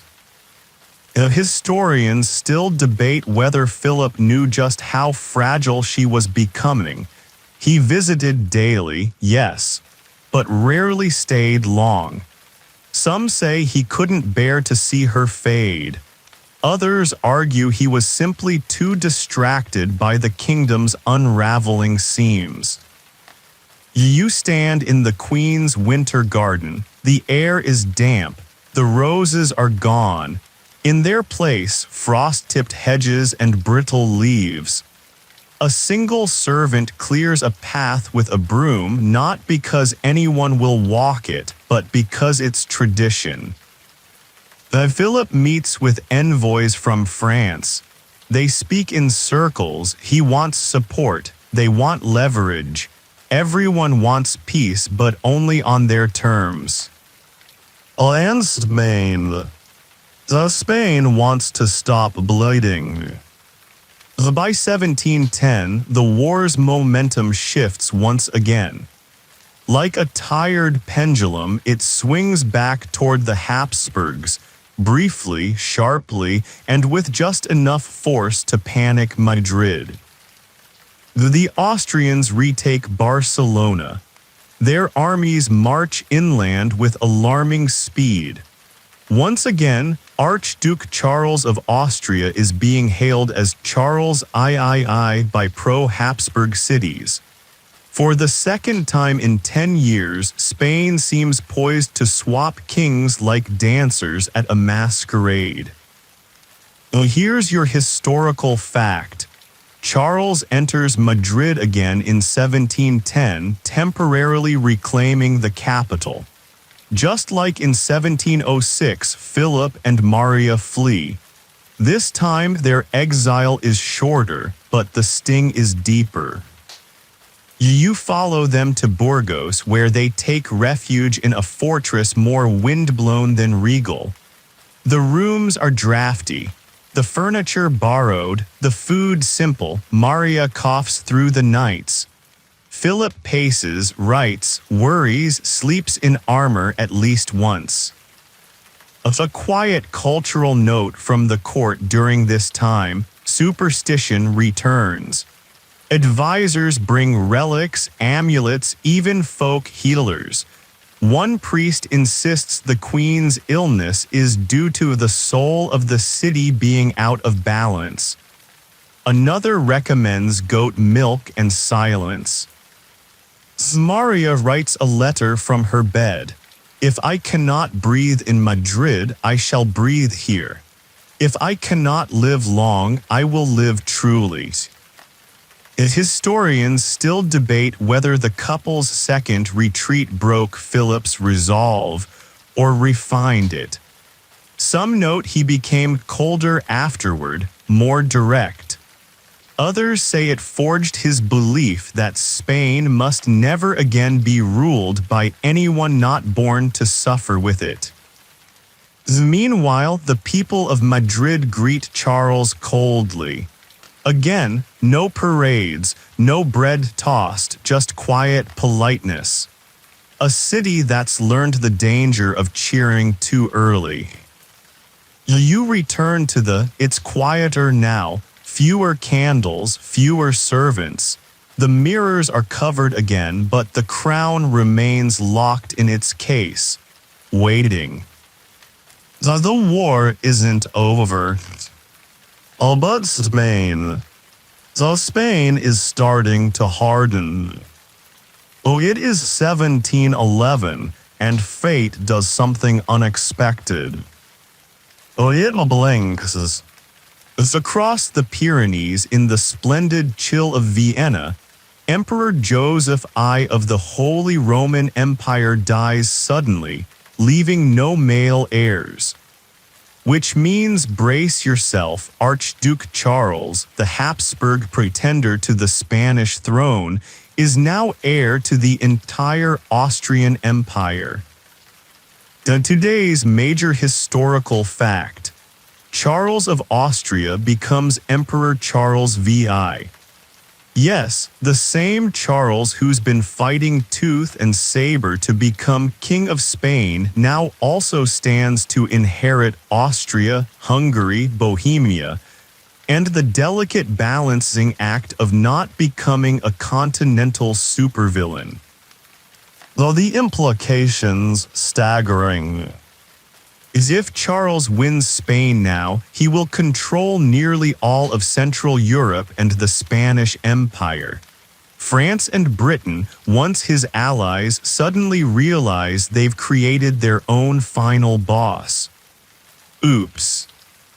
In Madrid, Philip receives the news with a quiet breath, then a speech, then a long silence. He doesn't celebrate. But he does summon his ministers with a tone that sounds suspiciously like we might have just survived this. Maria, ever fragile, manages a smile when she hears. She writes one sentence in her journal: perhaps the world has tired of war before we have tired of hope. Now, culturally, there's a shift. Pro-Habsburg nobles in Spain begin to waver. Some quietly send word to Philip. Some remove their Austrian lapel pins. One notorious flip-flopper buries his alliance letters in the garden and blames the wind. Historians still debate whether this moment marked the beginning of the end of the war, or merely its most ironic turn. A man fighting to become King of Spain suddenly has a better crown dropped into his lap. Europe, playing its favorite game of royal musical chairs, runs out of thrones. You walk through the royal chapel where prayers of gratitude are whispered but cautiously. Spain has learned that even good news has echoes, even peace has conditions. And outside, the people resume their routines. Bread still rises, candles still burn, soldiers still limp through the alleys. But for the first time in years, the war no longer feels endless. It is 1712, and diplomats begin to circle like drowsy birds over a battlefield. The Peace of Utrecht is no longer a rumor. It's a draft, a discussion, a series of extremely long sentences written by men who use commas like weapons. After more than a decade of chaos, Europe wants an ending. Your historical fact for this chapter: the Treaty of Utrecht negotiations begin in earnest in 1712 between representatives of Britain, France, and the Dutch Republic. Spain is invited eventually. So is Austria reluctantly. Everyone agrees on one thing: no single dynasty should ever control both France and Spain again. So Philip gets a condition. If he wants to remain King of Spain, he must renounce any claim to the French throne. Forever, irrevocably, politely. The lawyers underline this multiple times. He agrees because what choice does he have? As a small but strange cultural ripple, artists at the Spanish court begin painting allegorical scenes of doves, bridges, and olive branches. Most are terrible. One shows Philip shaking hands with a lion. No one understands it, but the lion is very detailed. Maria, though still unwell, attends a formal mass for peace. She wears silver instead of black. The court takes it as a sign. She smiles once briefly and coughs for the rest of the night. Historians still debate the sincerity of Philip's renunciation. Some say he meant it. Others think he crossed his fingers. A few suspect the French court assumed it was more of a suggestion. Meanwhile, the fighting doesn't quite stop. Not yet. Minor battles flicker in the background like embers from a burned-out fire. But everyone can see the war's spine has broken. You walk through the Hall of Columns. The floor is cool beneath your feet. The walls echo with fewer footsteps than before. A minister drops a document and lets it lie there for a moment, just to see what it feels like to not chase paper. As outside, a boy flies a kite shaped like a dove. It crashes, he tries again. Though the sky above Madrid is cloudless. Though the wind smells like spring. And then finally, after all these years, Spain begins to imagine something other than war. It is 1713, and the signatures are dry. As after 12 years, thousands of lives, shifting borders, and one particularly unnecessary cannonball through a bishop's window, the Treaty of Utrecht is signed. Spain exhales. Today's major historical fact: the Treaty of Utrecht, finalized in 1713, ends the War of the Spanish Succession. Philip V is confirmed as King of Spain, but with a price. He must permanently renounce all claims to the French throne, and Spain must cede Gibraltar and Minorca to Britain, along with several European territories, Naples, Milan, Sardinia, and the Spanish Netherlands. Oh, it's not victory. Oh, it's not defeat. Oh, it's endurance with paperwork. Philip V accepts the terms. His expression at the signing is reportedly calm, which in royal parlance means dead-eyed but still blinking. France celebrates, Austria sulks. Britain writes new shipping schedules for Gibraltar. Oh, and Spain does what it does best, survives. Within the palace, a slow transformation begins. Portraits are rehung, courtiers stop whispering, soldiers receive back pay some of it. The court seamstresses start adding brighter thread to the hems of gowns, not gold, not yet, but thread that hints at gold. A strange cultural shift begins to stir. People start writing plays again. Not political ones, not allegories, just stories. About mistaken identities, stolen chickens, and lovers reunited after absurd plot twists. Theaters fill. Laughter returns, nervous at first, then real. Maria, though frail, attends one such performance. A comedy about a baker who loses his hat and finds a wife. She laughs once out loud.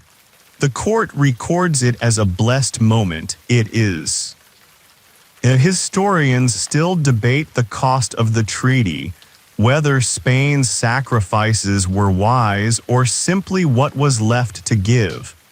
Some say it saved the nation. Others say it sold its future. A few whisper that the only true winner was fatigue itself. You walk the outer gardens. The orange trees are blooming again. Someone is playing a lute near the gate. A song about returning home, though the lyrics don't quite rhyme. No more battles today. Only memories. And the faintest promise of peace. It is 1714, and the war is over. But endings are never clean. Catalonia resists. Specifically, Barcelona refuses to surrender, rejecting the Treaty of Utrecht and continuing to fight for the Habsburg cause, even though Archduke Charles has already left Spain and become emperor. For Catalonia, it's not about the emperor anymore. It's about dignity, about rights, about lost and longed for.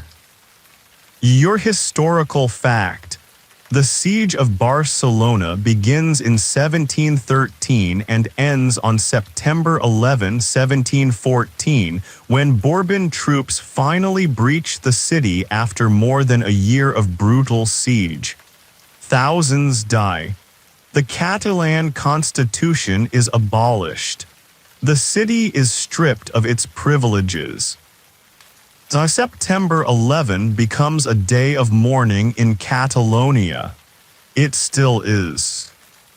Philip V sees it as closure, proof that the rebellion is truly ended, that the crown is whole again.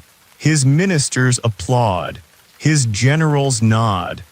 But the people of Barcelona remember the silence that followed the cannons, and that silence writes itself into their bones. Maria does not attend the victory mass. Her health has deteriorated significantly. She remains in her private chambers, surrounded by flowers and nuns. The court physician leaves the room more often than he enters. A cultural echo from this year. Catalan printing presses are seized. Books in Catalan are burned or banned. A few are hidden behind false walls. Centuries later, some will be found again, opened by hands that never forgot the language. Historians still debate whether Philip's suppression of Catalonia was calculated or desperate. Some say it was necessary to consolidate the crown.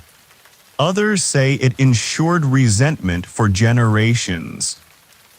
You walk a quiet corridor now, away from the throne rooms and council chambers. A maid lights a candle beneath a painting of the Virgin of Mercy. She doesn't speak, she's not supposed to, but you see her lips move. A prayer for peace, or forgiveness, or maybe just sleep. In the background, Madrid prepares for the future. But in the foreground, you feel the weight of a century that refused to end politely. And the ache of a kingdom that won but did not heal. It is late 1714, and the palace is too quiet. Maria of Savoy, Queen of Spain, wife of Philip V, dies on February 14, 1714, at the age of just 25. She had been queen since the age of 13. She had lived through every siege, every relocation, every whispered insult, and every royal performance of confidence. Now she rests. Today's historical fact is a heavy one. Maria was deeply beloved by the court, by the people, and even by the soldiers who had no idea how to pronounce her name. Her death was met with sincere mourning. Not ritual, not protocol, actual grief. Philip breaks quietly, utterly. In the days after her passing, he reportedly wanders the palace halls in silence. He doesn't speak to ministers. He skips meals. He retreats to their old chambers and sits by the fireplace saying nothing. He writes no public letter, no royal decree, just a scribbled line in the margin of a "She kept me alive when my soul forgot how." As a cultural fragment from this time, the court adopts violet mourning for the queen, not just black. The color, rare and expensive, becomes a symbol of not just loss but reverence. Streets in Madrid are lined with purple flowers. A painter captures the likeness of the queen from memory. Her eyes are closed in the portrait. Historians still debate how Maria managed to hold the Spanish court together during the war. Some say she simply smiled at the right moments. Others suggest she was the quiet architect of Philip's emotional resilience. A few point to the hundreds of letters she wrote to governors, nuns, wounded officers, and sometimes the forgotten. You pass by her chapel. A single candle burns. The room is lined with pressed herbs and dried lavender. You see no one, but it smells like memory. And then somewhere in the king's chamber, a heart breaks in royal silence. Philip V does something no Bourbon has done before or since. He breaks character. In January 1724, a decade after the war has ended and the treaties have settled into stone, Philip abdicates the throne. Just steps down, says he's done. Hands the crown to his 16-year-old son, Louis I. Your major historical fact: Philip V abdicated for exactly 7 months. He cited exhaustion, grief, and spiritual weariness. Some say depression, others say divine instruction. A few say the voice of his late wife speaking through prayer. Whatever the reason, he leaves. Louis I becomes king. He is young, earnest, enthusiastic. The court breathes differently for a moment, lighter, faster. New advisors are appointed. A few nobles dust off old reform plans. The people wonder if Spain is entering a new era. And then in August 1724, Louis dies of smallpox. At 17, though the throne is suddenly empty again, and Philip, dressed in black, is asked to return. All he does, wordlessly, almost obediently, the abdicated king walks back into the throne room like someone picking up a burden he'd carefully laid down. A rare cultural ripple. Spain had to officially re-anoint Philip as king because legally he was no longer sovereign. The ceremony was shorter than usual. No music, no feasts, just oil, prayer, and the sound of history shaking its head. Historians still debate whether Philip's abdication was an act of mourning or a failed attempt at rebirth. Some say he hoped to die in peace. Others believe he simply lost faith in his role. And some wonder if he ever stopped grieving. You walk through the now emptier palace. Marius' portrait still hangs in the chapel. Louis' portrait is being painted now, unfinished, his eyes not quite right. The painter says he keeps forgetting the shape of the boy's smile. As outside, the rain falls for the first time in weeks. The courtyard puddles. A dog sleeps beneath the colonnade, dry and unbothered. And Philip, he rules again. But he does not rise. It is 1725, and Philip V is king once more, but something has changed. Not in Spain, not exactly. Spain continues as it always does, slowly, stiffly, half glorious, half broke. But Philip, the man behind the crown, has turned inward. His speeches are shorter, his audiences more selective, his smiles fewer. Your historical fact.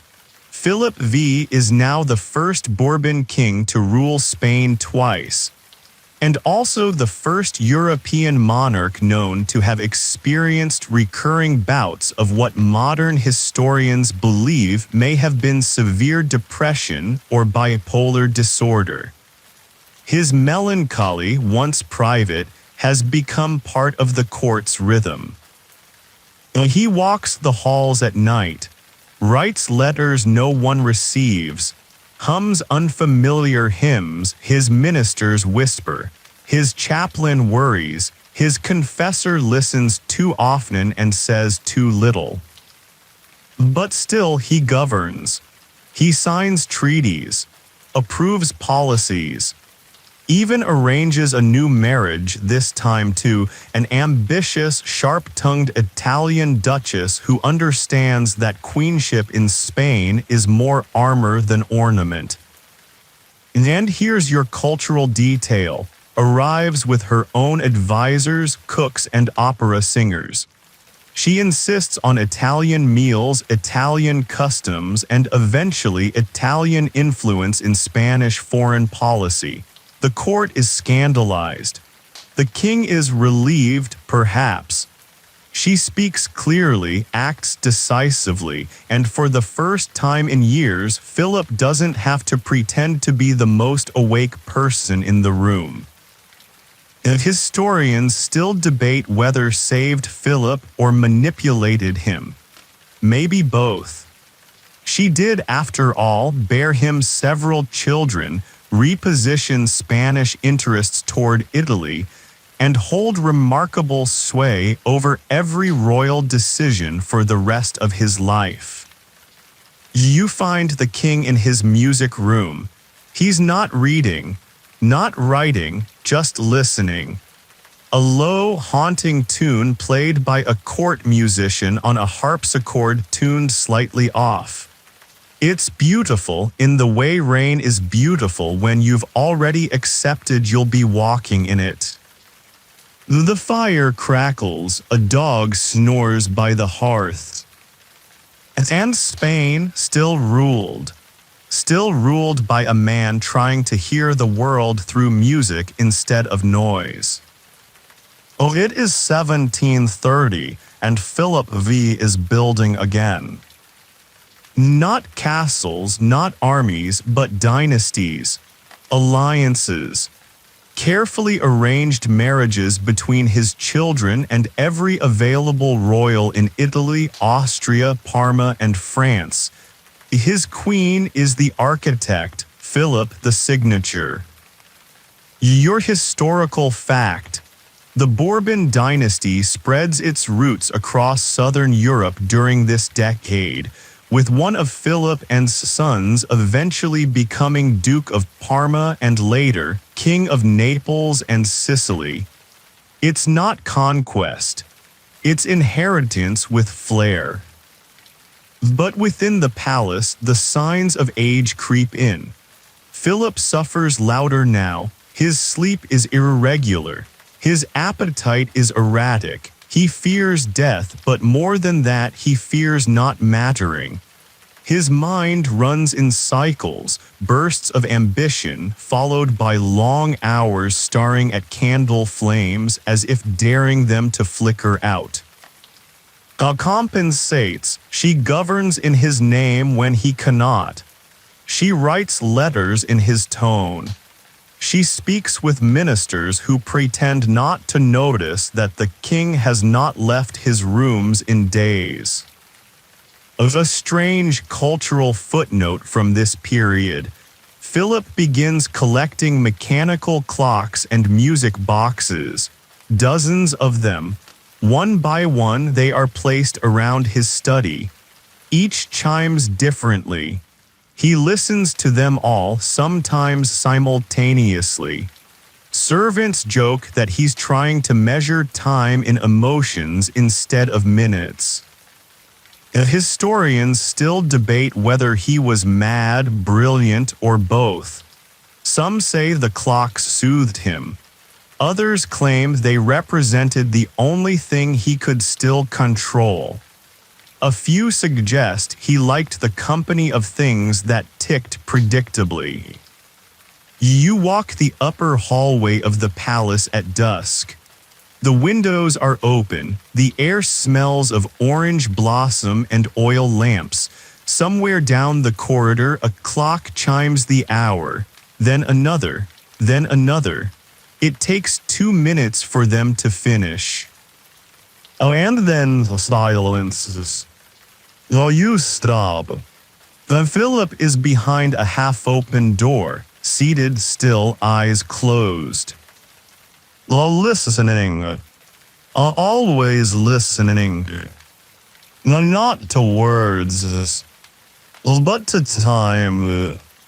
It is 1746, and the clock finally stops.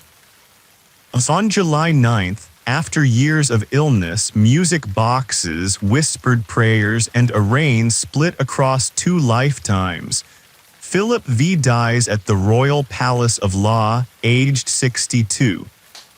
Spain's first Bourbon king, twice crowned, twice wounded, leaves behind a kingdom no longer at war, but no longer what it once was. Your final historical fact.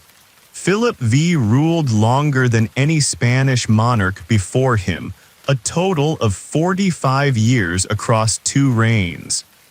He reformed taxes, restructured the army, strengthened the central government, and ruled through personal torment, episodes of withdrawal, and the loss of a queen he never stopped mourning. He is buried not in El Escorial with the other Spanish kings, but in La, his favorite retreat. It is quiet there, cooler, closer to music. He had ordered the chapel himself, its ceiling painted with clouds. Remains politically active after his death, guiding the succession of their sons and maneuvering behind thrones like a well-dressed shadow. But in her letters, her tone softens. She writes of Philip not as a king, but as a man who loved his clocks, his books, and his silences. Spain crowns Ferdinand VI, Philip's son, a gentler man, a quieter man, the kind of ruler who prefers birdsong to bugles. There is no war on his horizon, only rebuilding. As a cultural detail, small but poetic, the music boxes Philip collected are wound one final time after his funeral. Court attendants let them all play together in a room lit by candles. Some wept, others just listened. One record says a bird outside began to sing in rhythm with them, probably coincidence, possibly grace. Historians still debate Philip's legacy. Some see him as the monarch who modernized Spain, others as the figurehead for a century of decline. A few more quietly say he was simply a man who ruled while broken and kept going anyway. You walk the final hallway now, the air is soft, the torch is low, the great doors ahead lead to nothing urgent. No battles, no councils, just quiet. A tapestry sways gently as you pass. You recognize the now not grandeur but endurance, not glory but memory. The king is gone. The war is gone. But the echoes, they remain in stone, in paper, in 1,000 ticking clocks scattered across Europe. You step out into the night. Spain breathes. And for the first time in a long, long time. She sleeps. And so we leave the gentle echoes of the most inbred kings of Europe drifting back into silence. May your thoughts unfold like old letters by candlelight, and your dreams be as deep as the centuries we breathed tonight. If the world of whispers calls to you again, subscribe or tap the bell so the quiet finds you. I'll be here always listening for the next story that needs to be told softly. I sleep well until our next whisper.